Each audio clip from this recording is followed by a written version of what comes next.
De Césarée à Golgotha, de la révélation à l'accomplissement. Bienvenue dans ce parcours biblique où nous explorerons les Écritures selon une méthode simple et profonde. Lecture, observation, questionnement et application. Que le texte nous éclaire et que nos cœurs répondent. Salut à tous, aujourd'hui nous sommes heureux. Nous sommes à notre 18e épisode. Nous sommes vraiment loin et nous remercions le Seigneur parce qu'il nous guide pas à pas et dans ce chemin que nous entreprenons ensemble. Et aujourd'hui, nous allons lire un texte assez court et qui se situe en Matthieu 20. Nous allons lire les versets 17 à 19. Écoutons attentivement. Pendant que Jésus montait à Jérusalem, il prit à part les 12 disciples et il leur dit en chemin, « Voici, nous montons à Jérusalem, et le Fils de l'homme sera livré aux principaux sacrificateurs et aux scribes. Ils le condamneront à mort et ils le livreront aux païens pour qu'ils se moquent de lui, le battent de verge et le crucifient. Et le troisième jour, il ressuscitera. » Amen.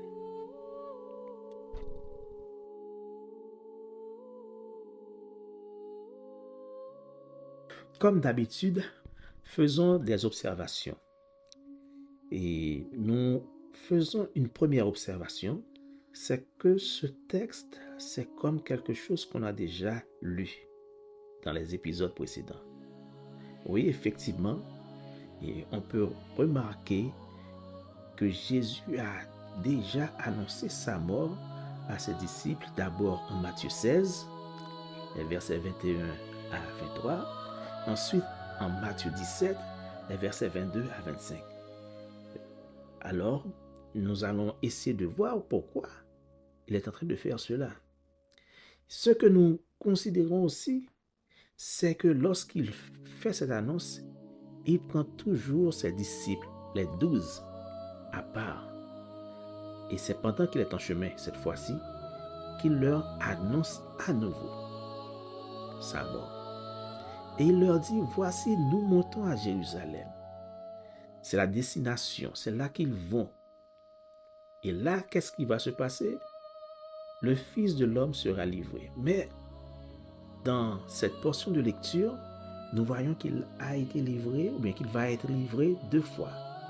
D'abord, il sera livré aux principaux sacrificateurs et aux scribes, c'est-à-dire aux chefs religieux d'Israël. Ensuite, ils le livreront aux païens. Il y a 2 livraisons que Jésus mentionne. Très important.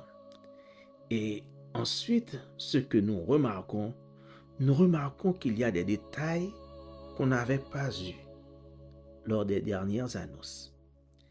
Ici, nous voyons que les païens vont se moquer de lui. Ils vont le battre de verge et ils vont le crucifier.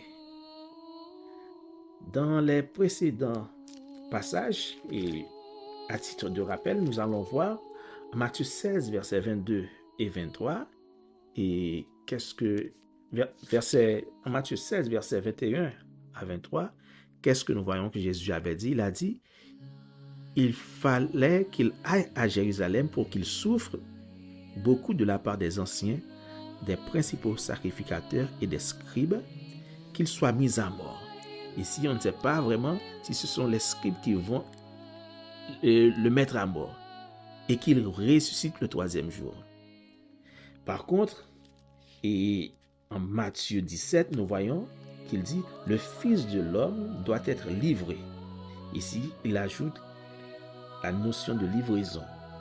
Mais c'est une seule fois qu'il a dit ça. « Sera livré entre les mains des hommes, ils le feront mourir, et le 3e jour, il ressuscitera. » Nous voyons, il a ajouté un détail en Matthieu 17. Par contre, en Matthieu 20, nous voyons qu'il y a plusieurs détails qui sont ajoutés. Il est en train d'apprendre à ses disciples quelque chose. Il leur informe d'abord qu'il sera livré aux principaux sacrificateurs, ensuite aux païens et finalement, il explique comment va se passer la souffrance. D'abord, il y aura de la moquerie, ensuite, il sera battu de verge et il sera crucifié. Mais l'information finale reste toujours la même, c'est que le troisième jour, il ressuscitera. Maintenant, pourquoi avons-nous un tel texte? Pourquoi Matthieu nous parle de cela? D'abord, il nous parle de ce qui a été dit. Mais ce qu'il faut comprendre dans tout cela, c'est la méthode de Jésus. Jésus enseigne à ses disciples quelque chose. Il enseigne à ses disciples d'accepter le fait qu'il va mourir. Il est obligé de répéter. Et au fur et à mesure, il ajoute des informations et c'est juste pour les rassurer que ce qu'il avait dit c'était correct et juste aussi pour qu'ils puissent s'attendre je dirais, aux événements qui vont se passer. Jésus est en train de leur enseigner quelque chose. Jésus est en train de leur rappeler, rappelez-vous, je vous ai dit cela, que je vais mourir. Maintenant, au chapitre 17, il a dit, rappelez-vous, je vais être livré et je vais mourir. Maintenant, il vous dit, je vais être livré, je vais souffrir, je vais être moqué. Mais la vérité centrale dans tout cela, c'est qu'il va toujours ressusciter le troisième jour. Donc, frères et sœurs, cela nous montre que Jésus a été déterminé. Il a été déterminé dans sa marche vers la croix. Il n'a pas abandonné, il n'a pas refusé. Et à chaque instant, il rappelle à ses disciples comment il va mourir. À chaque instant, il parle à ses disciples de cette mission, la mission de souffrir et de mourir. Les disciples n'avaient pas compris. Il fallait donc répéter. Bien souvent, nous sommes impatients avec les gens à qui l'on donne des enseignements. Bien souvent, nous sommes impatients envers nos élèves, bien envers nos enfants. Mais le Seigneur, lui, il est patient. Et à chaque instant, il rappelle cela juste pour les préparer. Parce qu'il sait que leur cœur est faible.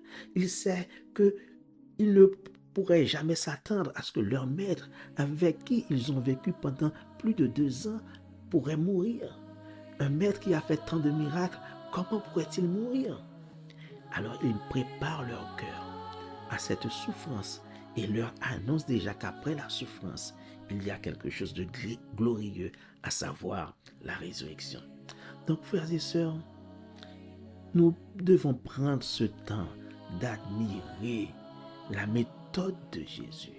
Et nous devons aussi prendre le temps de voir comment il est déterminé à accomplir cette mission juste pour vous et moi. C'est quelque chose de merveilleux. Donc, soyons des personnes qui sont reconnaissantes.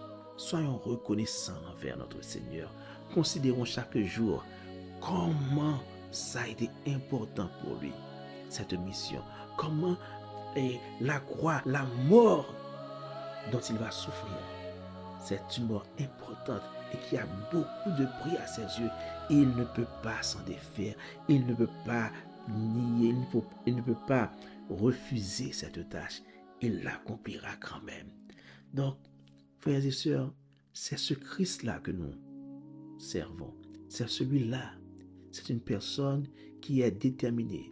C'est lui qui est venu sur terre pour accomplir cette mission, pour que nous puissions être libres du péché. Donc, soyons reconnaissants. Et si, par hasard, vous n'avez pas encore fait la paix avec Jésus-Christ, si vous ne l'avez pas encore accepté comme votre sauveur, voyez comment il est plein d'amour. C'est par amour qu'il prend la croix pour nous. Prions le Seigneur. Seigneur, merci pour cette croix que tu as prise pour nous. Merci parce que tu es mort pour nous. Merci Seigneur parce que tu as été déterminé et tu as appris à ton entourage d'accepter cette réalité. Tu leur as rappelé cela en plusieurs occasions afin qu'ils puissent assimiler cette notion. Merci Seigneur. Merci Seigneur parce que tu as été patient envers eux et tu nous enseignes aussi à être patient envers nos frères et sœurs, surtout lorsque nous avons des informations difficiles, des informations vraiment dures à admettre. Nous t'en prions Seigneur, donne-nous de comprendre cette méthode et donne-nous de l'appliquer aussi à notre vie. Merci Seigneur pour toutes les personnes qui écoutent ou bien qui visionnent cette vidéo. Nous te les remettons Seigneur, touche leur cœur. Ceux qui ne t'ont pas encore accepté comme sauveur personnel, nous t'invitons à toucher leur cœur aujourd'hui Seigneur. Merci. Nous t'adressons cette prière au nom de Jésus, qui vit et qui règne au siècle des siècles.